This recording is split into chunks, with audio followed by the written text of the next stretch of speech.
বন্ধুরা, এবার আমি যাচ্ছিলাম জটাধরি বাবার মন্দিরে।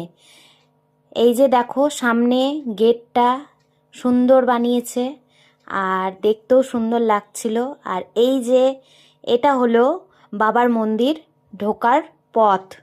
তো এটাই মেন গেট, এটাতে দিয়েই আমরা ঢুকছি। আর সাজিয়েছেও খুব সুন্দর, দুর্দান্ত লাগছে।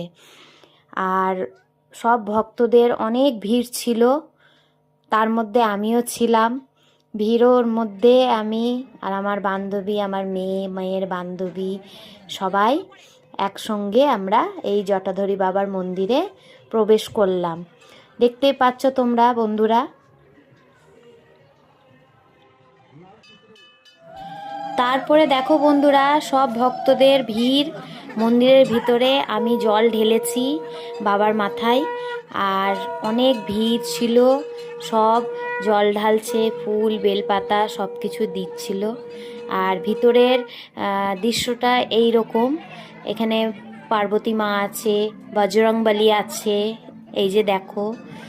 আর এই পাশে রয়েছে গণেশ ঠাকুর। তো আমি সব ঠাকুরকে নমস্কার করে নিলাম। তারপরে বাইরে একটু বসলাম, আমি আর আমার বান্ধবী একটুখানি বসলাম মন্দিরের বাইরে। তো একটু ভালো লাগছিল, তাই অনেক ভিড় ছিল, ভিড়ের মধ্যেও খুব সুন্দর লাগছিল। আর এই যে আমার মেয়ে আর আমার বান্ধবীর মেয়ে দুজনে ছবি তুলছিল। আর তারপরে বন্ধুরা আমরা বাড়ি যাচ্ছিলাম। আর বরযাত্রীও দেখার আছে শিবের ঠাকুরের। তো নেক্সট ভিডিও আবার নিয়ে আসবো বরযাত্রীর। হর হর মহাদেব।